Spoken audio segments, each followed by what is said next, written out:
Cube Radio.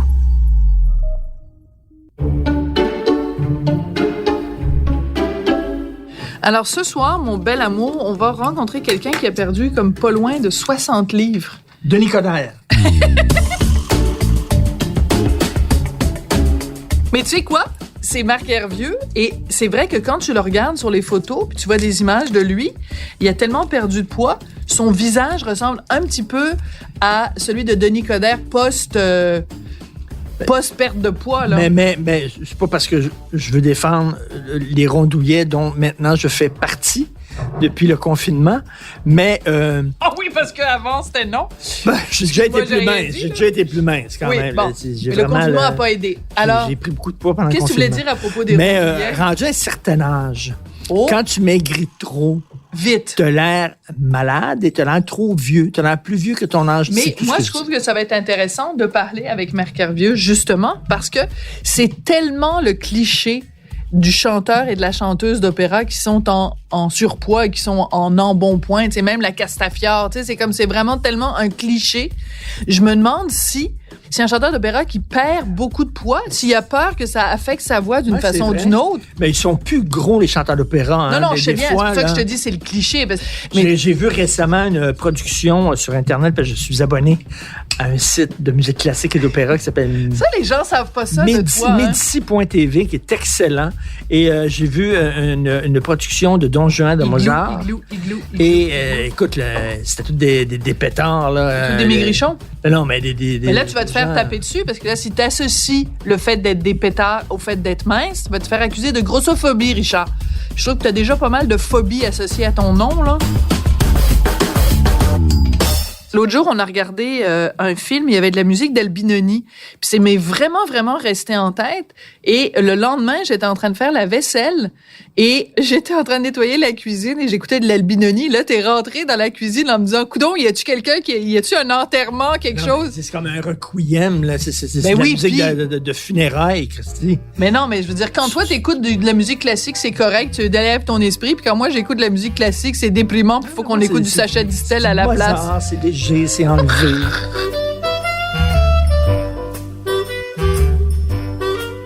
Et Sébastien Trudel. Oui. Notre deuxième invité. La moitié des Justis Masqués, je pense que ça n'existe plus, les Justis Masqués, qui fait maintenant de la radio et qui a écrit un livre extraordinaire, puissant, qui s'appelle « À micro fermé ». Et c'est toutes les anecdotes incroyables, surréalistes, hallucinantes de la radio FM des années 80 où les gars animaient avec une montagne de coke devant eux autres et deux pailles. C'est vraiment Scarface. Et je veux leur demander si ce sont des gens excessifs, parce que, visiblement, Sébastien semble fasciné par les gens hyper excessifs. Là. Voilà, parce c'est lui aussi qui a eu l'idée du documentaire sur Raymond Boulanger, qui est ce pilote d'avion qui a fait du trafic de coke. Puis c'est moi, je te disais, il y a un lien entre son livre et le documentaire dont il a eu l'idée. C'est qu'il y a un pilote d'avion qui transportait de la coke puis des animateurs radio qui se la mettaient dans le nez. Est-ce que je suis excessif, moi? Toi, oui. T'es excessif dans tout. Mais que des bonnes choses, là. Toi et moi, depuis qu'on se connaît, on le dit tout le temps, les gens qui sont excessifs sont des gens intéressants et les gens intéressants sont des gens excessifs. Tu sais, des gens beiges, puis des gens plates, puis des gens raisonnables, ça fait des bons pères de famille, ça fait pas nécessairement des bons créateurs ou des bons amis ou des bons... Dans le milieu de l'opéra, ils doivent tout être excessifs, ils doivent tout être fous comme la merde. On les invite parce que j'ai faim. Oui, OK. En plus, tu sais pas quoi? En ce moment, à Saint-Hubert, il y a un spécial de Noël. Puis ça vient avec de la tourtière et du ketchup aux fruits et de la tarte au sucre. Fait que toi qui t'étais dit, je vais être raisonnable, puis tout ça, et monsieur, madame. En plus, j'ai pris un extra sucre à la crème. J'ai marché, en sortant de la douche ce matin, je suis comme passé devant le miroir et j'ai commis l'erreur de me regarder du coin de l'œil. Mais tu sais Christine, mauvaise idée. Moi, je te regarde tous les jours, matin et soir, puis je te trouve super beau. Christine, mauvaise idée. Je vais enlever les miroirs de toute la maison. Donne-moi donc un bisou. Merci. Bon. Puis trinquons à ça. Ben voyons donc, on dirait quasiment qu'il y a une ambiance. C'est cool. Hello! Tabarouette, hein? Wow! Salut! Tabarnak, c'est donc bien J'ai beau. l'impression d'être chez nous. Ben oui. Un peu, là. Salut, bonjour Ah, Sébastien. non, mais c'est donc bien beau. Ça va? Hey, Sébastien, salut. Salut, ça va? bien? Merci chez nous. Wow, vous avez bien décoré ça. Ben oui, la nappe, Ben oui. les assiettes, C'est beau, les fleurs, les bougies. Ben écoute, une vue plongeante sur l'enseigne, non mais l'enseigne d'Archambault là. L'enseigne historique d'Archambault, c'est quand même particulier là, c'est vraiment le patrimoine montréalais là.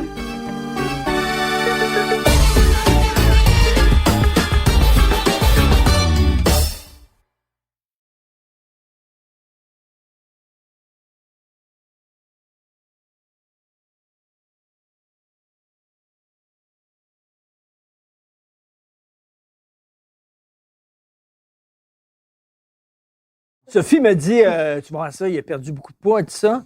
Et là, mais je te regarde, oui, tu as perdu du poids. 51 livres. Mais pas trop. Tu Ah, comprends? non. Il y en a, là, quand tu perds trop Ouais. de poids, tu sais, quand il y a un rendu à un certain âge, tu perds trop de poids, on dirait que ça te donne 10 ans de plus. Ouais. Mais là, pas toi, non, t'as pas Ben, trop t'es bien perdu fin. de poids. Écoute, Mais t'es méconnaissable quand même. oui, c'est sûr. Aujourd'hui, c'est spectaculaire. Moi-même, aujourd'hui, j'ai eu... parce qu'il y avait les photos du En direct de l'univers de Guy Jodoin qu'on a fait samedi, qui sont sorties sur Facebook, tu sais, sur les réseaux sociaux. Puis je voyais des photos de moi, puis moi-même, il fallait que je me fasse comme un double check, tu sais, parce C'est que... qui ce gars-là qui s'appelle Marc-Pierre c'est Vieux? ça. Ben, écoute, je suis très content de ce que ça a fait, de ce que ça a pu, comment ça a pu se faire. Au départ, c'est un concours de circonstances à cause, donc, d'un nouveau médicament, d'un traitement qui dure 4 mois. Et puis, le dermato me dit... Contre le psoriasis. Contre le psoriasis. Moi, j'ai fait du psoriasis sévère. Puis, moi, ça a Attends une commencé minute, en est-ce que 2012. dans les grosses crises, là, ça t'empêche de dormir? Ah oui. Il y a des fois, il faut que je me lève la nuit pour prendre un bain d'avoine. À là. l'avoine? Mhm. Ah, oui. Pour apaiser, calmer. Mais moi, la partie la pire que ça m'occasionne, et le rhumatisme psoriasique arrive la nuit, parce que c'est là que tu te relaxes, puis là, tout à coup, je me mets à avoir des douleurs, tu sais, les jambes, je peux plus m'endurer les jambes, les épaules, mes mains. Donc, quand c'est beaucoup pas la mes mains. gratouille, c'est Ouais, ça? c'est une maladie bien désagréable, tu sais. Mais c'est débilitant aussi, c'est que c'est handicapant au Ouais. max. Moi, ça a commencé en 2012, été 2012. Et puis là, ben, je suis dans les processus différents pour trouver le bon traitement. Mais faut passer par plein d'étapes pour réussir à trouver la bonne affaire. Et donc, il y avait ce médicament-là qui durait 4 mois. Puis là, je me suis dit, tant qu'à... Sans boire, tu pouvais pas boire. Ouais, pas c'est le droit de ça. Il y boire. avait une contrainte, c'est pas une goutte d'alcool. Fait que je me suis dit, bon, on peut pas recevoir de monde, je peux pas boire, je dois aussi bien faire attention. Fait que j'ai juste réduit, mais tu sais, j'ai pas fait. Les gens m'écrivent, me disent, c'est quoi votre secret, c'est quoi la Il y en a diète que pas vous de avez secret. faite, c'était-tu keto? Là, je leur dis, je sais pas c'est quoi le keto. 4 mois sans boire, moi, j'aurais dit, je vais me gratter. Sébastien, je pense, hein? 4 mois, non, ça aurait été tough. 4 oui, mois, là. Ben, moi, 4 jours, je trouvais ça Oui. difficile, là, mais... Ouais, surtout en pandémie, là, non, j'aurais eu de la difficulté, Ah mais non, vraiment bravo. j'aurais dit- Mais non, mais Ben oui, attendez, parce là, que- le pire, là, c'est que Ah. c'est 4 mois, pas une goutte, puis le Christine médicament n'a pas marché. Il a pas Ah, non. fonctionné, t'es pas Ça n'a sérieux. pas fonctionné pantoute. Fait que t'as Fait fait que- tout ça pour rien, Ben, que tu peux recommencer à oui, boire, ben là. là, vu Pourquoi que- tu bois pas ce soir? Parce que j'ai déjà recommencé un autre OK. médicament? Ouais, c'est ça. Mais attends une minute, c'est seulement avec l'arrêt d'alcool que tu as perdu du poids comme ça? Non, ben non, évidemment. Non, c'est ça qu'il comme dit, je me c'est suis dit, T'en as je profité. dois faire attention. Donc, j'ai réduit mes portions. La seule affaire que j'ai fait, là, c'est que j'ai vraiment réduit mes portions. J'ai coupé le sucre beaucoup. Moi, j'ai été élevé dans le sucre. Hein. Ben oui, tu le racontes dans ton Hein, livre. c'est ça. Ouais. Mon père était travaillé à l'usine de sucre. Puis, j'ai été extrêmement rigoureux. Tu sais, vraiment, tu sais ce que des fois, on fait un peu régime où on fait attention, puis là, on se dit, oh, c'est pas grave, un petit peu. D'ici, Oui. un petit peu. Hey, 4 mois, là, vraiment, là, Wow! total, rigoureux au maximum. Mais Fait que, moi, la c'est question que je me posais, c'est quand tu es un chanteur d'opéra, parce que t'es pas juste ça, mais tu es aussi ça, Mhm. on a tellement le cliché de Ouais. pour chanter, ça prend du coffre. Tu sais, Pavarotti, il était pas maigre comme un clou. Pavarotti, il avait pas l'air vraiment de Charlotte Cardin, là. Non, mais tu vois, tu as donné la réponse dans ton affirmation, le cliché. Oui, c'est ça. Donc, Parce c'est que un cliché. C'est un cliché. D'abord, Pavarotti, si on s'en va sur Internet, YouTube, là, puis qu'on sort des vidéos de Pavarotti des années 60. C'est un mince garçon. Tu regardes la c'est Calas, bien. elle était mince. Ouais, mais moi, ce que je veux dire, tu sais, la Calas, c'est un bon exemple. Elle a perdu sa voix à un moment donné parce qu'elle a maigri quand même considérablement. Oui. Mais c'est une légende urbaine, tu sais, qu'il faut être... ça. Moi, je dis tout le temps, regarde, moi, là, quand je faisais mon métier de chanteur d'opéra, 90% du temps, j'étais sur la route avec mes valises, à m'ennuyer de mon monde, à avoir une soirée extraordinaire, avoir une soirée extraordinaire avec 3000 personnes qui crient après toi, ouah, qui t'adulent. Tu te retrouves dans ta chambre d'hôtel, puis le seul plaisir que tu peux bien avoir, c'est de te faire venir un room service, parce qu'il y a rien d'autre, tu sais, je veux dire, il y a rien. Ouais. Fait que c'est une vie. Il y a des fans qui s'accrochent à toi, qui vont te voir dans ta loge. Puis donc, l'autre affaire que je dis, c'est que, tu sais, quand tu maigris... Tu as changé de sujet. Quand tu maigris, vas-y. Pour la bonne raison, c'est-à-dire parce que tu veux faire attention à ta santé. Même si moi, j'avais pas de problème de santé autre que la peau, mais ça c'était pas relié à mon poids en surplus. Quand tu maigris pour la bonne raison, il y a pas de problème parce que ça s'en va pas dans la voix. Quand tu maigris parce que tu es en dépression nerveuse, parce que tu es en peine d'amour, parce que tu es malade, tu as une maladie, ben ça s'en va dans la voix parce que même quelqu'un là qu'on écoute parler qui est malade là, tu sais, dans sa voix, tu es au téléphone, là, tu dis ils m'ont dit il file pas. Ouais. Ça s'en va dans la voix. Mais quand moi, de l'énergie, au contraire, j'en avais avant, mais j'en ai encore plus parce que j'ai 50 livres de moins à chaque jour, à chaque seconde, à traîner en moi. Ben oui.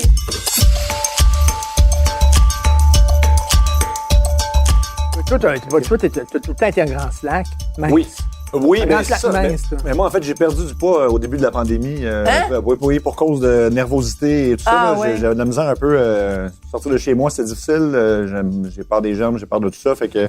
T'as peur des germes, oui. Oui. Ça a été vraiment une période où moi, avant, j'étais le premier à porter un masque et des gants. Puis, avant que le docteur Arruda te dise d'en porter. T'es comme Howard Hughes, là. Oui, ben pas à ce point-là quand même. Là, non, je resterai pas dans ma chambre enfermée. Mais c'est correct, je me suis calmé avec le mais en même temps, c'est toi qui avais raison. Parce que vaut mieux, avec cette saloperie-là, être trop prudent que pas assez prudent. C'est ce que je me disais, mais là, j'ai peut-être été une coche trop intense. Ça a changé de gants tout le temps. Puis à un moment donné, tu travailles, là, t'es comme, OK, là, c'est ridicule. Je suis pas dans un hôpital, là, je suis dans un studio. Puis...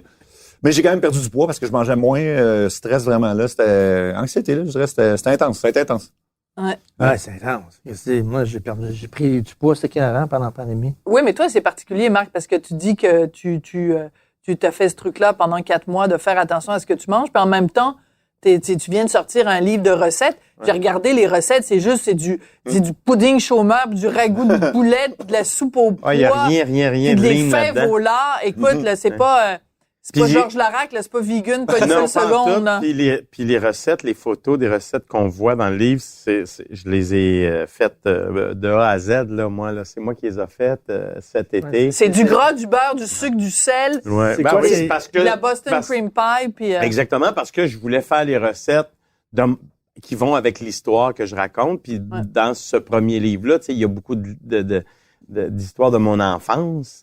Donc, je voulais pas non plus pimper les recettes 2020, tu sais, c'est-à-dire le ragoût de boulette de ma mère. Je voulais pas le faire moi je le fais aujourd'hui. Tu voulais pas le réinventer. Je voulais y laisser sa cannelle puis son clou de girofle, tu sais, parce qu'il y avait ça à l'époque. Fait que je l'ai fait comme ça.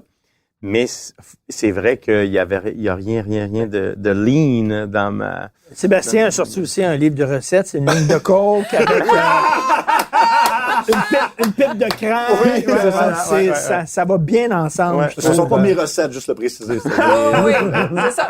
Mais c'est drôle quand même parce que la même année, tu sors un livre donc sur le monde de la radio, la débauche la plus totale, les gens vraiment, les montagnes de coke. Et la même année, tu as eu l'idée, le documentaire est sorti sur Raymond Boulanger. Oui. Qui est un gars qui a transporté de la coke dans son avion. Dans son petit avion. Il y a comme un lien entre les deux. J'avais pas fait le lien entre les deux parce que c'est deux projets qui se sont faits. C'est quoi ta relation avec la coke? Ben là, on dirait, en fait, non, c'est un peu hasard. Raymond Boulanger, ça fait des années, je l'ai rencontré dans un souper par hasard, là, il y a 4 ans, puis on m'a dit, est-ce que tu sais qui est à côté de toi? Moi, je dis, non, puis j'étais un peu jeune à l'époque. Raymond Boulanger, ça me disait rien. Là, je le Google. Et là, je vois les fameuses photos avec le clin d'œil quand il a été arrêté avec ses 4 tonnes de coke et tout ça. Et là, j'ai commencé parler, genre, poser des questions. Ça a duré 4 heures, là, où j'avais juste d'autres questions, puis cet homme-là est fascinant, puis c'est un raconteur, en plus, fabuleux, fait que moi, je voulais faire quelque chose avec ça. Au début, c'était une série de fiction. Là, ça coûtait beaucoup trop cher pour la télé ici, l'avion, tout ça. Là, On n'avait pas de budget pour la coke. Non, ça, oui, c'est ça. Et donc, c'est devenu un documentaire. Il a vu Escobar. Oui, il a travaillé pour Pablo Escobar, en fait, aller chercher des pièces d'avion à Miami pour lui. Oui, c'est ça. Il récupérait, dans le fond, des avions qui se faisaient saisir en Floride. Il allait les racheter à l'encan pour beaucoup moins cher, puis il les ramenait à Pablo Escobar. Parce qu'il y avait encore des affaires de cachet dedans. Oui, c'est ça. Incroyable. Fait que non, c'est une histoire. Puis il a travaillé en fait avant ça pour la CIA aussi. Fait que c'est comme une histoire d'un Québécois qu'on C'est connaissait. ça, le pilote de brousse. aussi, Absolument, oui, c'est pilote de ça? brousse au départ. Puis il y a déjà. Il pouvait atterrir n'importe où. Là. Exactement. Puis c'est ce qui a fait que c'était toujours plus d'adrénaline et tout ça. Il est passé de pilote de brousse à sauver des touristes. Il a été un héros à un moment donné. Il a fait les journaux pour les bonnes raisons. Puis après ça, ben il s'est tourné. Les services secrets américains, là, c'est là qu'il s'est rendu compte que il était possiblement aussi malhonnête. En fait, il travaillait main dans la main avec les cartels. Lui, il rentre dans une pièce, à un moment donné, il y a George Bush père, avant qu'il soit président, Pablo Escobar, et le troisième nom m'échappe, mais ils les voient ensemble. Ensemble. Ensemble, oui. Donc, lui, il Là, était à la pour vrai, CIA. là. Oui. Et George Bush père était le patron de la CIA.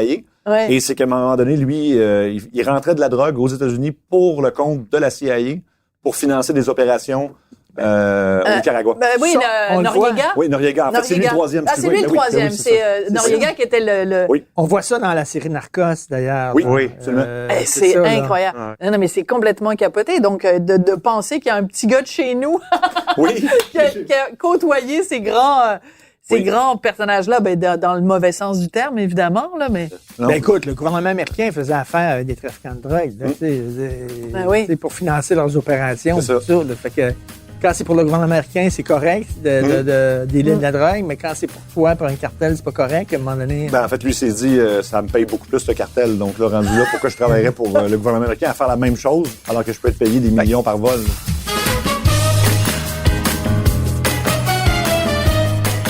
Mais quand tu faisais les justiciers masqués avec Marc-Antoine, puis que vous aviez des trucs, que vous faisiez des tours, puis que il y a des 180 millions de personnes qui écoutaient la fois où vous avez fait un tour avec Sarah Palin, je peux pas imaginer un patron de radio venir vous voir en vous chipotant, puis... Écoute, tu serais étonné parce que c'est le coup où... puis c'est un patron qui travaille plus en radio en ce moment puis c'est à l'époque c'était Chorus, bon, ça je peux le dire. Et le patron, on fait le coup le samedi matin, c'est l'élection de Barack Obama et le mardi. Fait qu'on s'entend qu'on peut pas retenir un coup comme Sarah Palin, Ben non. c'est impossible. Surtout que là, on a plein de services secrets qui nous rappellent. On sait que ça va sortir, fait qu'on le met elle se sur présentait comme vice-présidente Oui, vice- aux côtés de McCain. John McCain, oui, c'est Oui. ça. Et donc, on sait qu'on peut pas le garder, puis on sait que là, c'est dans l'intérêt de le diffuser aux médias. Mais de la puis, nation, tu sais, bien sûr. Puis notre show est pas avant le lundi à 3h. Fait que là, notre patron nous dit, non, vous le gardez pour le lundi à 3h. Nous, on y explique, on peut pas le garder. Il est samedi matin, 10h30. Il y a déjà des gens qui nous appellent, qui en ont entendu parler, on peut pas. Et là, il boude. Il est vraiment fâché contre nous, puis et là, au lieu d'avoir des félicitations, vous avez fait, non. Et là, ça fait la première page du Journal de Montréal le lendemain. On reçoit un appel pour aller à New York en jet privé pour aller faire des entrevues à Entertainment Tonight, puis il y a un CBS Early Show, tout ça. Et on revient quand même faire notre show le lundi après-midi. Et on arrive là, il fait la baboune. Il est Non, fâché. Oui. non, j'adore cette histoire. C'était littéralement comme, ben voyons. T'es parti en jet privé? Oui, pour aller, oui. On a fait à peu près, on est arrivé à New York le samedi ou le dimanche soir. Oui, le dimanche soir. Écoute, moi, en plus que j'ai peur de l'avion en plus du reste, donc j'avais pris un médicament pour me calmer. Et là, quand on est arrivé à l'aéroport, il y avait des journalistes qui nous attendaient et moi, j'étais pas en état là, de faire des entrevues. Mais Ah, c'est trop drôle. Fait que c'était un peu toilette zone là, carrément. Puis le lendemain matin, on fait tout ça, une série d'entrevues. On revient, tout ça, puis là, on se dit, on est content de notre coup, Mais forcément. vous étiez big, là, Ouais, c'était énorme. ça avait été gros. Mais il faut rappeler Oui. le tour Oui. à Sarah Palin. Donc, elle était à ce moment-là en Alaska. Elle était gouverneure Elle de était en l'Alaska. Alaska. Sa maison qui donnait avec Oui, une vue elle sur voyait la le Russie. Canada- Oui, elle voyait la Russie de sa Exactement. fenêtre. Elle voyait Oui. la Russie de sa fenêtre. Oui. Fait que là, toi et Marc-Antoine, vous lui tendez un piège Oui. et elle tombe dans le piège. Mais raconte-nous les détails, juste parce que plein de monde s'en souviennent pas, On puis se ça a eu faisait- un impact là Oui, énorme. ben, on se faisait passer pour Nicolas Sarkozy. Et déjà là, ça avait pas de bon sens, mais on peut toujours truquer un peu les numéros de téléphone. Moi, j'avais juste donné mon numéro en le séparant comme un numéro français. Fait que 51 au lieu de 1,54. C'est stupide, là, mais c'est un truc vraiment banal, mais eux autres prennent ça en note. Ils ont Comme quoi, pas- ça peut être vraiment simple, finalement. Oui, Mais et oui. oui. Et là, tout de suite, en fait, pas tout de suite, mais on avait un rendez-vous pour le lendemain matin. Donc, le samedi matin, on se rend à la station. Puis finalement, elle transfère l'appel à aucune politesse. Elle appelle quasiment Nick, là. C'est vraiment, elle le connaît pas, là. Puis elle l'invite à la chasse. En tout cas, elle paraissait vraiment très mal dans l'appel. Elle passait pour une épaisse. Vraiment. Fait que donc, Qu'elle était un petit peu ben, aussi, là. c'est ça. Puis ce que ça a fait, c'est que les nouvelles ont repris ça en faisant... Puis là, le New York Times, de lundi matin, disait que ça avait exacerbé les tensions entre elle et John McCain. Fait que vraiment, ça devenait une grosse affaire. Puis là, on a nos patrons qui sont pas... un patron qui est pas content. Puis moi, je me souviens, le lundi soir, je suis rentré chez moi, j'allume CNN. Anderson Cooper a fait son émission là-dessus. Hein? Puis c'est la En fait, il veille... est pas sérieux. Oui, puis c'est la veille de l'élection de Barack Obama. Le lendemain, on l'écoutait en gang, je me souviens, puis j'ai fait comme tabarnouche, c'est arrivé Surréaliste. tellement C'est vite. Non, mais ça surréaliste. a sûrement joué un petit peu, peut-être dans... Je sais pas, mais tu sais, c'était juste tellement proche d'un événement historique comme ça qu'on c'était Mais quoi, elle avait l'air vraiment une épaisse. Ah oui, non, c'était honteux, là. C'était vraiment honteux pour elle. Là. Mais c'est drôlement intéressant parce que ça veut dire que deux petits culs à Montréal peuvent, parce que ils ont misé sur la faiblesse de quelqu'un, avoir un impact sur les élections du pays le plus puissant du monde. Hey, Ça donne le vertige, écoute. Écoute, je veux revenir là-dessus, là, parce que, tu sais, une personnalité anxieuse, habituellement, tu fais des jobs low-key, tu restes en coulisses, etc. Et toi, tu vas contre toi, tu te bats contre toi, tu t'obliges à être devant un micro, puis des controverses, puis faire des tours, puis tout ça. Mais ça doit être souffrant. Non, ben en fait, l'endroit où je suis le plus à l'aise, c'est dans le studio de radio. Honnêtement, c'est l'endroit où je suis le moins anxieux. J'ai aucune anxiété quand je fais de la radio. Ah, Je peux ouais. avoir une bonne nervosité, mais j'ai jamais été C'est gêné ou intéressant, nerveux. ça. C'est comme si... puis en fait, j'en parle un peu dans le début de mon livre. C'est un peu inexplicable, mais c'est l'endroit où je me sens le plus à l'aise. Là, Ouais. je me sens comme... Exemple, si je suis à l'épicerie le matin puis qu'il y a quelqu'un qui me donne de la merde ou quoi que ce soit, j'aurais peut-être pas le goût... Tu sais, je répondrais peut-être pas là pour pas créer une situation, mais en ondes de l'après-midi même, je vais me défouler. Là, ça va être le moment où... C'est comme ta ça coquille, sent. là. Oui, c'est ça. Ton armure. Oui. C'est un petit peu ça. Puis les situations, il y a des situations qui me rendent plus anxieuse, qui sont à l'extérieur. Ou les coups, par exemple. Là. J'en ai fait un au Dr. Arruda Ben oui, récemment. Ben oui. Tu sais, puis là, c'est parce que bon, ça faisait 20 ans de radio, ça faisait longtemps, je vais en faire un. Et là, je suis en studio à attendre parce qu'on avait un rendez-vous à 1h. Puis là, 10 minutes avant, je fais pourquoi? Je fais juste pourquoi je fais parce ça? que je me remets là-dedans, ça me tente pas, mais finalement, bon. Dès que l'appel commence, ça va, là, je perds ma gêne, mais j'ai un moment où je file mal avant en disant ça me tente pas, pourquoi je fais ça? Puis Mais là, tu dis tu files mal avant de le faire. Est-ce qu'il y a un moment où, avant de faire le coup, que ce soit Dr. Arruda ou que ce soit Sarah Palin, où tu te dis je vais peut-être briser la carrière de cette personne-là, ou je vais peut-être la faire tellement mal paraître que ça va lui donner des idées noires. Est-ce que tu penses à ça?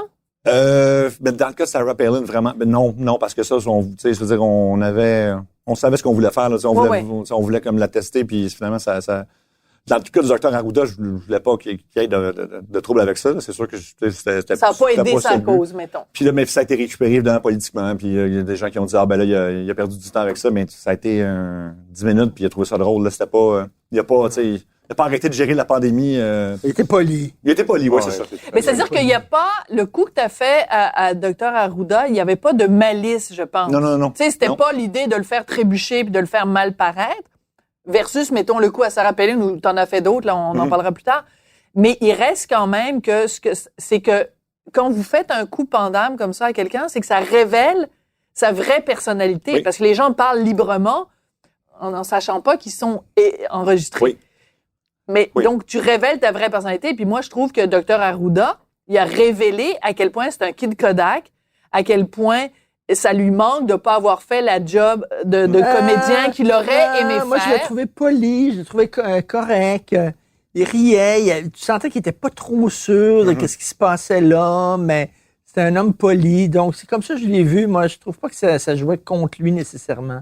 Non, puis c'était pas ça, c'était vraiment pas ça le but là, tu sais, c'était de faire c'est vraiment de le piéger au téléphone. En fait, c'est mon patron qui m'a dit, tu sais, c'était 20 ans de radio, tu pourrais peut-être puis il me donnait des noms, puis là, il me dit, ben, Arruda, ça va être impossible. Fait que juste qu'il me dise ça, je fais comme, bon, OK, ça a pris 5 minutes, puis C'est c'était ça réglé. qu'on là. va essayer, ouais. Puis il s'est passé vers le bureau du premier ministre, tout ça. C'est pour ça qu'ils ont été obligés de réagir, parce que c'est eux qui ont transféré l'appel. Là. Enfin, après ça, ils l'ont un peu blâmé, mais c'est quand même eux qui ont transféré l'appel. Alors, C'est très drôle. c'est ça, mais... Mais ce qui est surprenant, c'est la facilité avec laquelle tu peux, tu sais, comme t'en as fait des coups avec, mettons, Paul McCartney et puis tout ça, mais tu sais, je veux dire, Vous êtes quand même capable de prendre le téléphone puis de parler à ces gens-là. C'est ça qui est Ben, fou, moi, c'est là. surtout ce bout-là qui me fascine. Je veux savoir, tu sais, vous autres, là, 20 ans de radio, hey, let's go, t'es pas game, hey, mais que je suis game. On va appeler Arruda.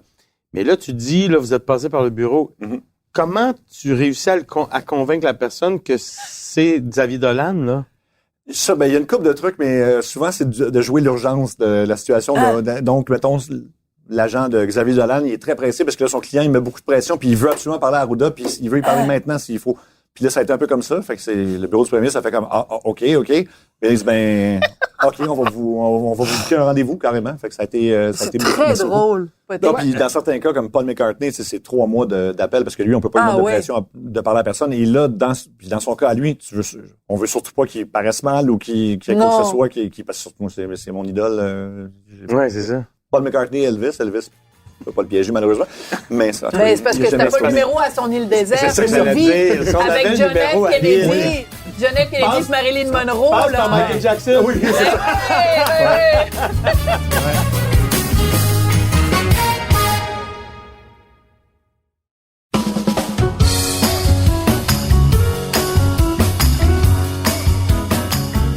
As-tu déjà rencontré une de tes idoles? Oui, Pavarotti. Pavarotti. Wow. Je l'ai rencontré. Tu le racontes dans le livre, c'est bon. On était dans une répétition avec Orchestre Symphonique, puis il est là, puis il répète, puis il y a 5 airs à chanter. Puis moi, est-ce qu'il était déjà au top? Là? Il était déjà très connu. Là. Oui, c'est début 2000. Là. OK. Ouais, fin 90, début 2000. Et puis, il a été super sympathique avec moi parce que moi, j'ai réussi à me rendre jusque devant... Parce que moi, je répétais la Traviata dans la salle de répétition voisine. Puis j'avais su qu'en principe, à côté, je savais qu'il y avait l'orchestre symphonique. Un orchestre symphonique, c'est un orchestre, ce qu'on appelle un pick-up band, là, qui était là. Et donc, moi, à la pause de ma répétition, j'ai dit, je vais aller voir. Écoute, c'est une porte avec une petite fenêtre de rien. Je regarde et là, je vois que Pavarotti est là. Fait que... Tu capotes? Hey! Alors, je sonde la porte, c'est débarré. Je rentre. Puis là, finalement, il est complètement à l'opposé de moi. Là, tu sais, moi, je suis à l'arrière. Il y a tout l'orchestre à traverser, puis arriver. Mais moi, évidemment, quand je traverse l'orchestre, les musiciens, la plupart me connaissent. Fait que ça va bien. Il y a personne qui réagit. Puis aussi, il faut dire, à cette époque-là, on se posait pas cette question-là. Peut-être aujourd'hui. Il n'y avait pas de gardien de sécurité comme aujourd'hui. Je me rends jusqu'à l'avant, mais vraiment à plus proche que ça encore que notre distance présentement. Là, il n'y avait pas de distanciation. Et puis, donc, je me rends à 3-4 pieds de lui. Il est en train de chanter « Addio Fiorito Asile », l'air de Pinkerton dans Madame Butterfly. Je me souviens. Tellement. Et là, je l'écoute, puis je peux pas croire que je suis à côté de lui. Puis là, il finit. Le chef d'orchestre commence à donner des notes à l'orchestre. Ils sont vraiment en répétition. Et pendant qu'il donne des notes, lui, il me regarde, un peu l'air de dire, bonjour, mais je peux t'aider, parce que je suis vraiment à côté, là. Puis là, j'en profite tout de suite. Je dis, écoutez, vous êtes mon idole, puis moi, je suis en train de répéter Traviata à côté pour l'Opéra de Montréal. C'était à Montréal. Puis, j'ai pris la chance de vous rencontrer. Il répète super bien. Ouais, puis tout ça. Puis là, on a parlé un petit peu, puis là, il m'a dit, puis là, il fallait qu'il continue, là, le maestro, il continuer. Puis là, il m'a dit, installe-toi là, puis regarde-moi bien, là, puis tout ça. Fait que je suis resté pour les 4 autres airs de l'opéra. Et c'est très beau, parce que dans le livre, tu racontes, tu dis, il avait raison de me dire, regarde-moi. C'est un peu ésotérique, et il n'a pas dit juste, écoute-moi. Il a dit, regarde-moi. Regarde-moi, parce que c'est un meilleur conseil que de l'écouter. L'écouter, on peut le faire, ça, mais... Quand on étudie vraiment la voix au maximum, c'est que on finit par voir justement le son, voir où est placé. Parce que c'est un instrument bizarre, la voix. Hein? C'est 2 petites cordes vocales qu'on voit pas, qu'on peut pas toucher. Et puis, donc, on finit par voir comment ça fonctionne parce qu'on sait d'où ça vient, puis où ça s'en va, puis tout ça. Et lui, donc, il m'a dit, c'est ça, installe-toi, puis regarde-moi bien. Fait que là, c'est ce que j'ai fait, tu sais, je l'écoutais évidemment. J'étais fasciné d'avoir la voix de Pavarotti à côté de moi, mais je le regardais, je voyais comment il plaçait sa bouche, je voyais où le son il l'envoyait parce que il faisait ce qu'on appelle marquer dans notre métier. C'est parce que nous en répétition, on chante pas tout le temps à pleine voix là, à un moment donné on en aurait pu là, tu sais. Okay. Donc c'est une espèce de voix de tête, c'est marqué. Mais si cette voix-là est à la bonne place, bien faite, là, écoute, c'est capoté parce que ça remplit l'espace au complet, même si tu chantes tout petit, tout petit, tout petit. ouais. C'est vraiment une question que ce soit à bonne place, que ce soit fait de la meilleure façon. Tu peux pas chanter 110% tout le temps. Parce que Non. Ben non. En fait, quand tu étudies vraiment la voix, majoritairement, un prof de voix va te dire ça, va te dire, moi, là, quand tu es à ton maximum pour le public, là, je veux que, en dedans de toi, là, tu saches que tu es à 80% de ce que tu pourrais donner. Parce que ça va donner cet effet-là aux gens.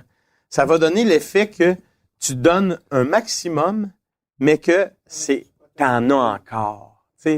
Ça rend le spectateur ou l'auditeur très confortable. Alors que si tu es dans le tapis, puis on a vécu tout ça un jour dans notre vie, tu sais, voir un chanteur se dire, il n'y arrivera pas, tu n'y arrivera pas. Fait que ça, on est inconfortable, on est sur le bout de notre chaise, mais quand tu es dans l'autre position, c'est-à-dire que tu y arrives à la note, puis le spectateur, il se dit, oh my God, ça aurait pu être une tierce plus haut, puis il l'aurait eu encore. Tu l'aurais pas eu, une tierce plus haut, comprends-tu? Mais tu donnes cette espèce de sentiment-là par ta position. Est-ce que sa teinture capillaire coulait comme celle de Olivier Giuliani? Wow. Non. Oh my God. Parce qu'il y a eu les cheveux noirs jusqu'à la toute fin. Là, oui.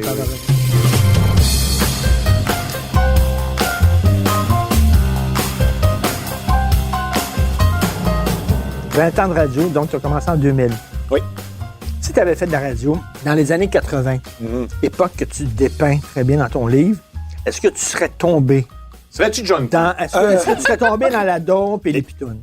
Écoute, à ce qu'on m'a dit, tout le monde était là-dedans. Donc, c'est vraiment, honnêtement, il n'y a presque pas d'exception, à part Coco Douglas, dans le fond, dans le livre, qui, lui, était celui qui se faisait donner de la drogue puis il la redonnait aux autres, mais c'est le seul.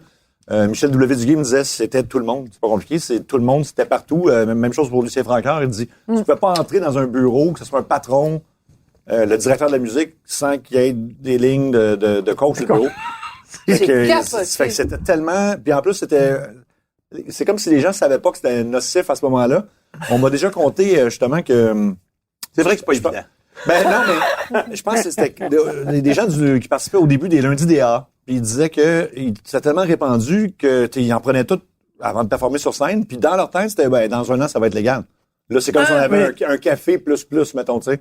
Fait que dans comme leur un tête, gourou, finalement. Exactement. Puis j'ai des gens, avec d'autres gens de théâtre aussi qui me disaient que, tu sais, à une certaine époque, c'était comme eux autres dans leur tête, on a ça, mais à un moment donné, ça va être accessible à tout le monde. Il était même payé en coke, des fois. Oui, les animateurs Les musiciens, moi, oui. de cette même époque-là, à qui j'ai parlé, là, Ouais. je les nommerai pas, évidemment, mais ils me comptaient, là, écoute, il y en a un, il me comptait, il me donnait, tu sais, c'était quelqu'un qui a vraiment beaucoup marché, là, qui a été directeur musical, là, dans les années 80, tout ça. Il faisait des très gros salaires, beaucoup de télé, puis tout ça. Puis il disait, écoute, je peux à peu près figurer qu'il y avait 200 000 $ par année qui étaient dévoués pour la coke, tu sais. Puis il dit, moi, chez nous, peu importe où j'étais installé, je pouvais m'étirer le bras et en trouver. Ben voyons donc. J'avais toujours dit, j'étais dans mon sofa, je m'étirais le bras, je savais qu'en arrière là, il y avait un petit sac. Si j'étais dans la cuisine, j'ouvrais l'armoire là, je savais qu'il y en avait là. Il y en avait. Ben, c'est ça, les gens n'étaient pas au courant de la nécessité de la Là, je raconte ça, là, je l'ai pas vécu, évidemment. Mais Lucien Francaire, qui a essayé toutes les drogues possibles et impossibles, m'a dit la pire, la plus grosse erreur que j'ai faite dans ma vie, c'est de toucher à la coke. Ouais. C'est la pire drogue. Il dit, moi, c'est ce que je dirais à un jeune, là. Parce qu'il y en a, lui, il a tout essayé, tout. Oui. Il a piqué toute la femme, elle dit, la coke, ça n'a pas de bon sens. Puis à un moment donné, il y avait son show, le Francaire Show, qu'il a raconté. Ben oui. Puis il est parti sur une chire avec 2 filles dans un motel.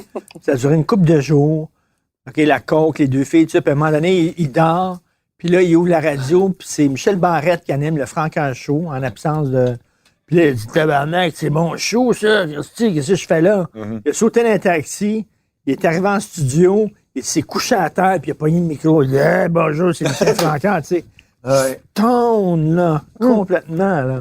Et Michel Barrette et tout le monde à la station de radio essayaient de le rejoindre depuis des jours, mais il était complètement capoté, il était complètement... Ben moi, il m'a raconté que c'est arrivé à quelques reprises quand même, qu'ils partent le vendredi, puis c'est un motel idéal. Il y a beaucoup de choses qui se passent au motel idéal. Le nom revient 2-3 fois dans mon livre. Mais c'est parce que c'est idéal. Oui. Fait que c'est hallucinant, puis je comprends un peu ce qu'il veut dire quand, ce que tout le monde veut dire quand il parle par rapport à la cocaïne, parce que eux autres ont eu ça gratuitement pendant très longtemps. Ouais. Et là, à un moment donné, ça a commencé à mal virer. Il y a eu des overdoses, il y a eu des suicides et tout ça. Et puis après ça, c'était plus gratuit, c'était plus la même chose. c'était Des plus humoristes fun, qui ont pris la place des animateurs qui présentaient de la musique. Et donc là, eux avaient plus des gros cachets pour aller dans les bars avec de l'argent en cash et tout ça. Fait qu'ils ont comme un peu perdu ce côté-là, mais plusieurs étaient déjà avancés dans l'addiction et tout ça. Là.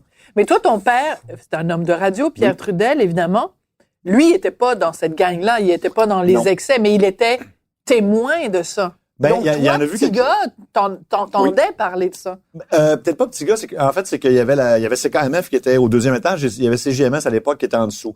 Donc, à l'époque, il y avait déjà Paul Arcand, tout ça qui était là, il y avait Gilles Proulx, tout ça. Mais puis moi, j'étais dans les studios en bas, donc je côtoyais pas vraiment les jeunes en haut. Mon père les voyait, puis tu sais, je me souviens d'être allé à une partie de baseball avec Mario Lirette quand j'étais petit, et son fils Philo, avec qui je travaille maintenant d'ailleurs. Puis je me souviens qu'il buvait beaucoup, mais pas juste lui. Mon père, ça buvait de la bière, c'est correct. Puis à l'époque aussi en studio, il fumait des cigarettes sur cigarettes. Puis c'était un autre milieu là. Tu sais, il travaillait avec Mario Tremblay, puis il y avait de la bière en dessous de la table, puis c'était normal. Ça, c'est ce que j'ai vu de pire. Mais après ça, en travaillant justement, en fait, à ma première journée à ce qui était à l'époque CKMF, j'avais 18 ans. Je visite le vieux studio qui servait plus. Puis j'en parle au début de mon livre, et il montre un miroir qui sort avec un ressort en dessous de la console. Puis moi, je suis innocent, j'ai 18 ans, j'ai aucune idée. Moi, j'ai fumé mon premier joint, j'avais 25 ans. Fait que, tu sais, je suis assez straight. Puis donc, moi, je comprends pas. Je dis quoi, ça sert à quoi? Je comprenais, tout le monde Se rit. remettre du rouge à Je lèvres. pensais que c'était ça pour vrai. Tout le monde riait, puis il faisait, tu vas comprendre. Et ça m'a pris comme 3 semaines avant d'allumer, ou quelqu'un Miroir, me dise. cocaïne. C'était fait pour ça, puis c'était... Miroir de coke. Ben oui. Puis c'était, tu sais, ça va être installé là par un technicien à qui on avait demandé de l'installer, clairement, là. C'est ça. C'est une autre époque. C'est Ouais, délirant. c'est une autre époque, certain.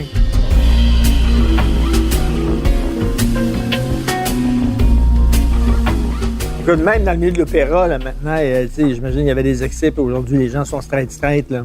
Ouais, en même temps, et c'est sûr qu'il doit y avoir des abus de toutes sortes.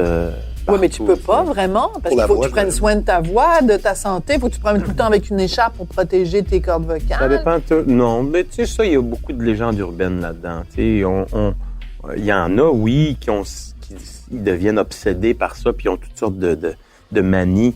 Mais les voix graves, c'est le contraire. Les voix graves, là, plus elle est maganée, mieux c'est, tu sais, parce qu'elle va descendre, puis elle va avoir vraiment, tu sais, quelque chose. Mais ils vont pas nécessairement faire exprès. Mais certainement qu'il y en a plusieurs qui font exprès.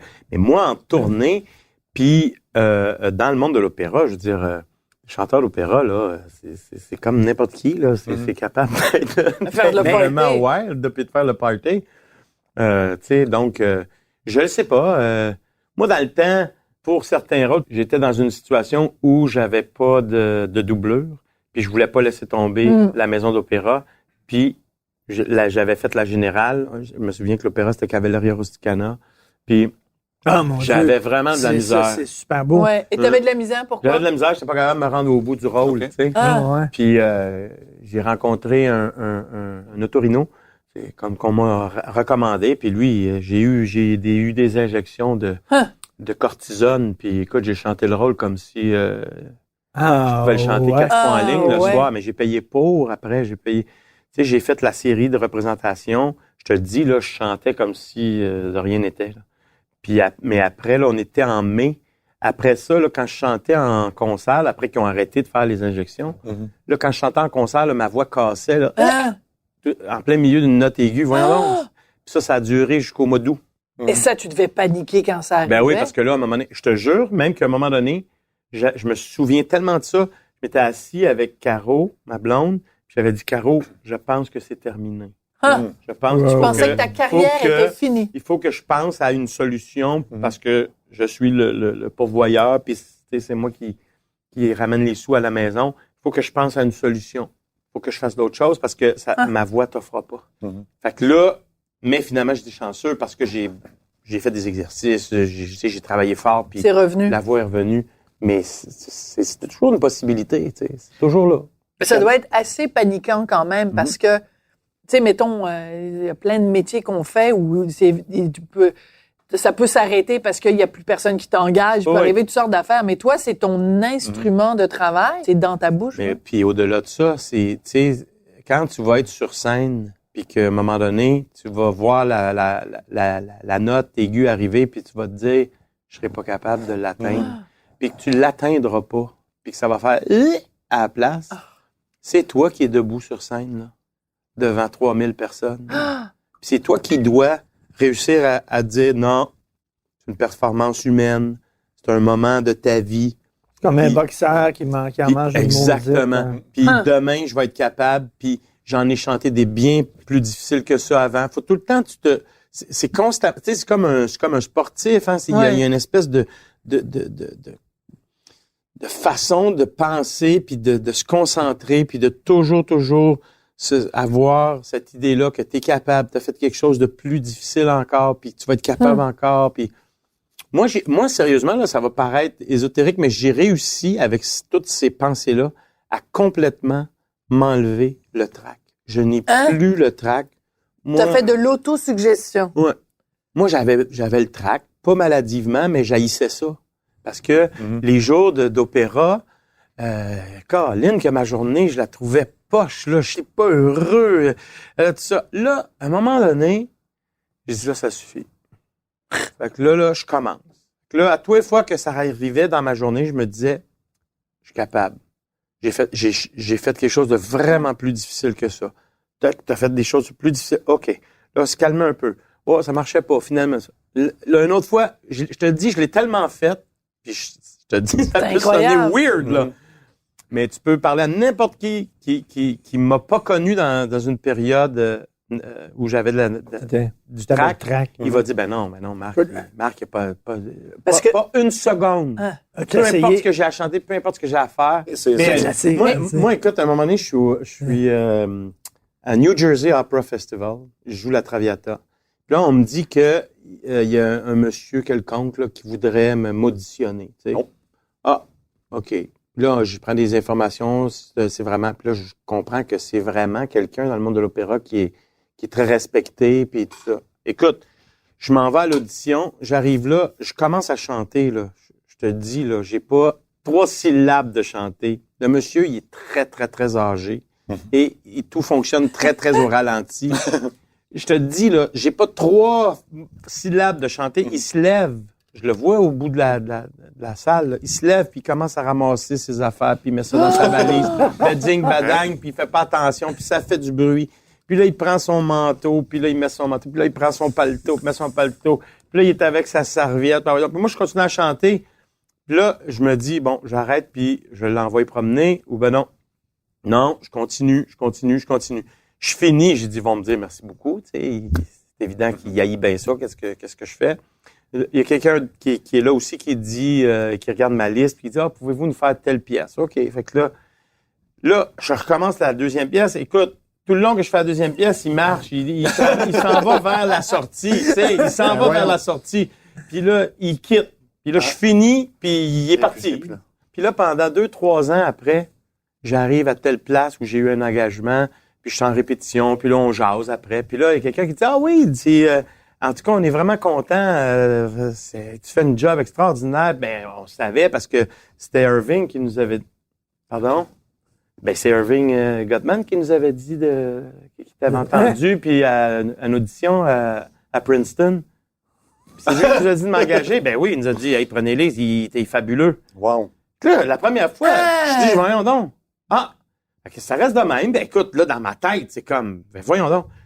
La saison d'après, je me retrouve, je sais pas, Minnesota Opera, je fais Butterfly, puis il arrive un problème. Il y a 2 castes, puis le deuxième ténor est malade. Fait que moi, je fais les 2 castes. Oh boy. Puis là, le gars, il dit, hey, merci beaucoup. Là, il dit, on était tellement dans le trouble, tout ça. Puis là, il me dit, de toute façon, il dit, on savait qu'on pouvait avoir confiance en toi parce que d'habitude, les gens qu'Irving nous envoie. Là, je dis, attends une minute, là. J'ai dit, qui? Il dit, c'est Irving Gottman qui nous a dit d'engager. Écoute, ça m'est arrivé comme 3 fois. C'est bien weird. Puis c'est toute cette journée-là où j'ai failli arrêter pendant l'audition pour lui dire « Hey, mon vieux torieux, si t'es pas capable d'avoir le respect de m'écouter, là, regarde, moi, je suis pas obligé de chanter pour toi. » Mais c'est extraordinaire Et parce là, j'ai finalement un jour, j'ai fini par revoir Ben Rick là- Dotman. Puis j'ai dit ça. J'ai dit, hey, puis j'y parle de ça. Il m'a dit, puis il était très, très vieux, puis en anglais, mais il me dit, j'avais pas besoin de t'écouter. Après 3 syllabes, je savais, qu'est-ce que c'était. Mais il aurait pas pu te le dire. Mais c'est ça que j'ai dit. Mais, non, mais c'est drôle, ces affaires-là, tu sais, parce que tu t'imagines Écoute, moi, je vois pas. ça, la façon dont tu le décris, c'est comme une scène de film. Oui, Vraiment. Tu devrais vraiment, là, si on fait un film de ta vie, cette scène-là, ça va être un monsieur, moment. le voûté en plus, pas ouais, donc. Puis... Ouais. C'est très drôle, ces affaires-là.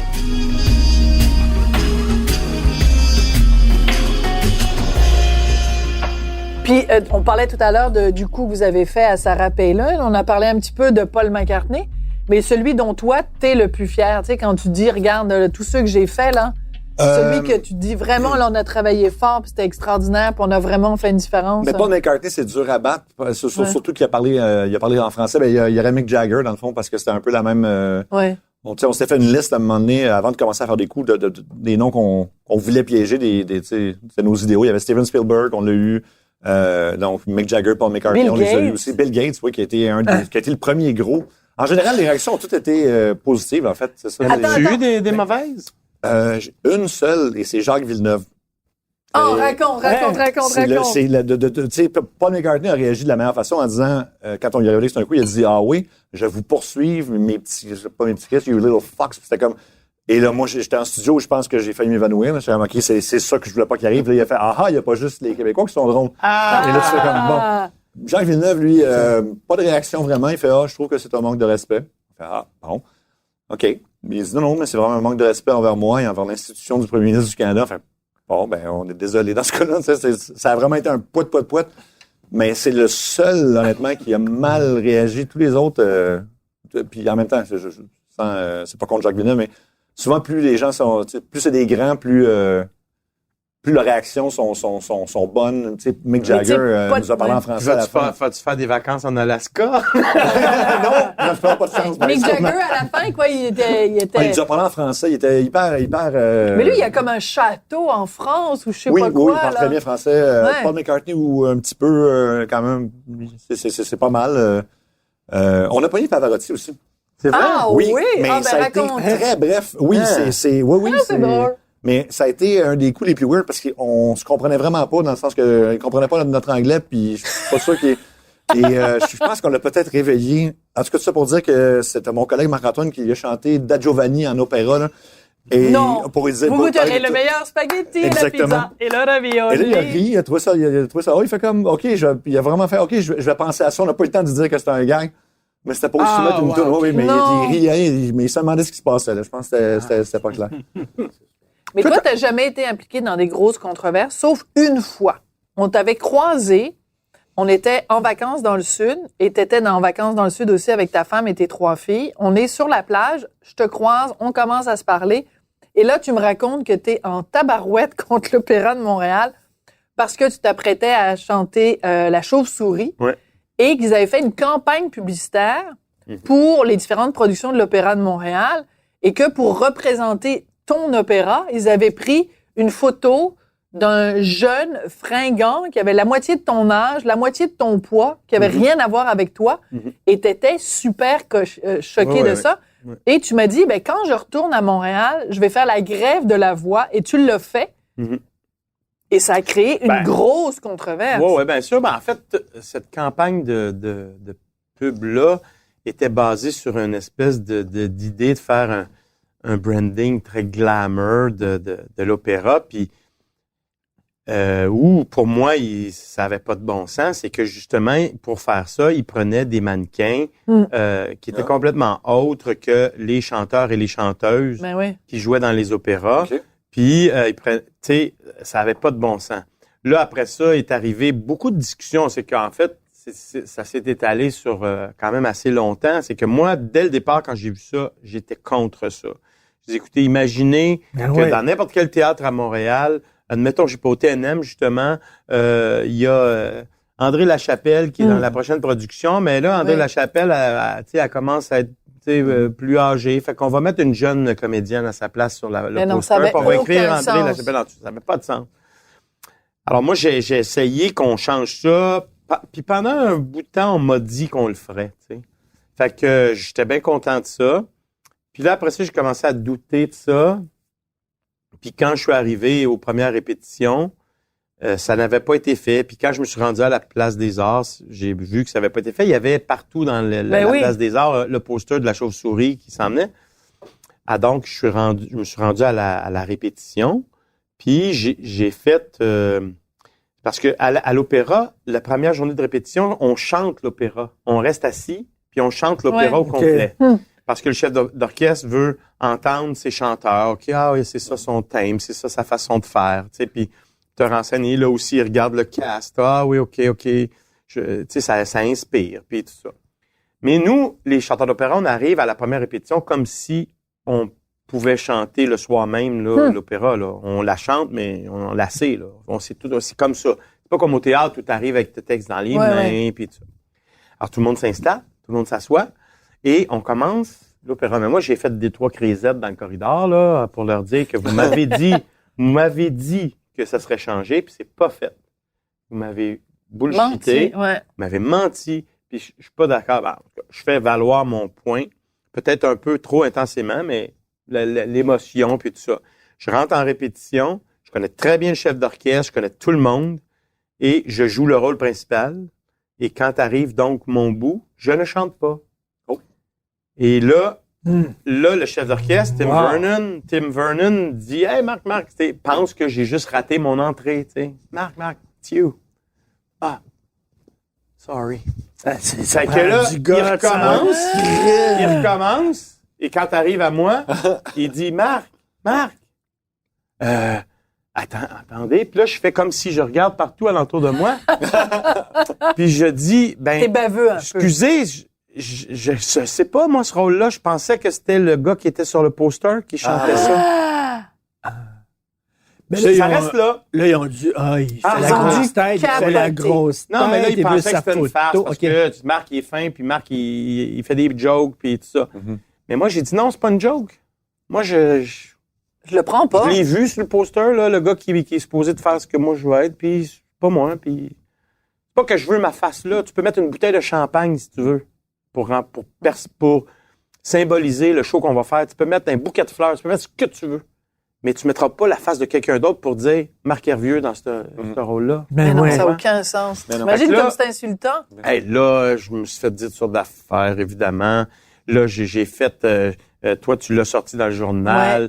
J'en ai parlé avec Benoît Dutrissac à la radio. Ça a dégénéré. Moi, j'ai toffé ça pendant 4-5 jours en répétition. Je chantais pas. Ah oui. Et t'as tenu 4-5 jours quand même? À peu près 4-5 jours. Puis après, j'ai recommencé à chanter, mais tu sais, ça a teinté évidemment la production. C'est-à-dire que moi, j'étais pas content d'être là. J'étais pas heureux. J'aimais pas ça. Là, et ça paraissait. Et là, au party de la dernière, le président du conseil d'administration de l'époque et le directeur artistique me disent à 3, là, Marc, t'avais raison. Hein? Marc, t'avais raison. Me disent ça en privé. Ouais, mais puis là, dis on est ça dans le party. À la fin, en privé. Hein, il y a personne d'autre qui nous a entendus. Et moi, je le certifie sur la tête de mes enfants. Ils m'ont dit ça. Bon, OK, parfait. Ben, de toute façon, pour moi, je le dis, c'est du passé. On a passé au travers. Ça, c'est beau. Et ça, on est en février à peu près. Moi, j'avais 3 ans d'engagement à l'Opéra de Montréal. Les 3 grands rôles, là. Carmen, l'opéra Carmen, donc le rôle de Don José, le rôle de Calaf dans Turandot, puis le rôle d'Othello dans Othello. Il n'y a jamais un ténor québécois qui a chanté le rôle d'Othello. Là, je m'en allais faire ça. Là, en juin, à 5h moins 5, la dernière journée du bureau de l'opéra, il y a un email qui est envoyé à mon agence à Toronto qui dit, parce que nous autres, dans les contrats d'opéra, quand c'est assez à l'avance, ils peuvent annuler nos contrats. Je suis annulé sur les 3. Les 3 contrats à venir. Moi, j'en ai jamais fait de cas de ça. Je suis pas sorti dans les médias après. Ça fait longtemps, là. Ça fait des années de ça.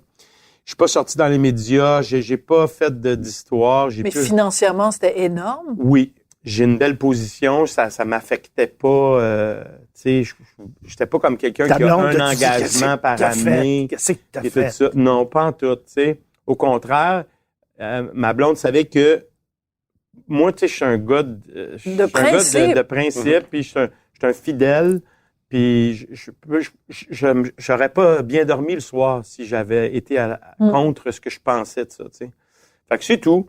J'ai juste pas fait ces rôles-là. Puis, mais Marc, la morale de l'histoire, c'est quand même que on a beau applaudir les lanceurs d'alerte, on a beau applaudir les gens qui se tiennent debout, c'est toujours la tête qui dépasse qui se fait découper. Ouais, c'est sûr. Puis tu sais, moi, encore là, je le redis, j'étais dans une super position qui faisait que, tu sais, ça me mettait pas dans une situation où j'allais dire, OK, comment je vais faire pour faire l'épicerie, là? Ouais. Si je passe ces contrats-là. J'avais tellement d'autres choses.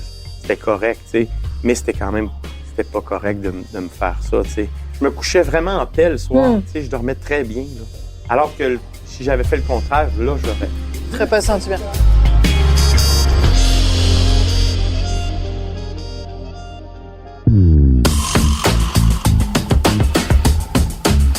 Bon, tiens, je vais vous annoncer quelque chose en primeur. Il faut que je dise les bons termes. Je sais pas si je vais être capable, là.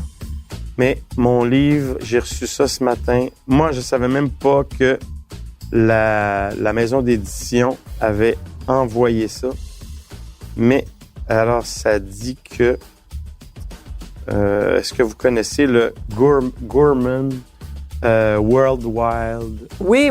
Ben, c'est un truc de prix de livre de recettes. C'est ça. Donc, t'es en nomination? Bon Vivant vient de remporter non pas un, mais 2 prix au prestigieux Gourmand World Cookbook Award. Meilleur premier livre de cuisine au Canada et meilleur livre d'un cuisinier célèbre au Canada. Le livre représentera le pays lors de la finale mondiale à Paris le 5 juin. Wow! Ben, voyons Je donc! suis un peu encore flabbergasté de mon avant-midi. J'imagine! Ouais. Écoute! Wow. Ouais. J'ai su ça un matin. Écoute, puis moi, je savais même pas là, qu'il avait été envoyé comme pour être en nomination. Et tu sais que le Best Cookbook World Association Award est remis à ton livre. Merci. Il y a le cookbook et il y a le À micro cookbook. fermé, Non, mais- le meilleur livre de Coke cette C'est année. très Non, mais drôle. vraiment. Ah, merci. Hey, quel jeu de mots, cookbook, Ouais. cookbook quand Cookbook, même. oui, Hein? c'est On pas- peut, c'est on pas peut loin. souligner ici les Tu sais, talents. ce qu'un haut peut faire. Oui, Mais non, les mais je suis amis, vraiment content. merci, ben félicitations. Moi, on peut pas trinquer, Non, mais- on peut même pas mettre nos verres l'un sur l'autre, mais Ah, écoute, on est à bout. à Alors, bout. Hey, merci mais on beaucoup. comprend. Merci. Bon, je fais une ligne, là. Ah! Ben, de toute façon, les humoristes sont habitués à avoir des bonnes lignes. Oh! Keep your day job. Non, elle était pas mal, hein, Oui, Sébastien? j'ai aimé. Bon, ben, tu vois, moi, j'ai un fan club en Sébastien. Fait que, ciao!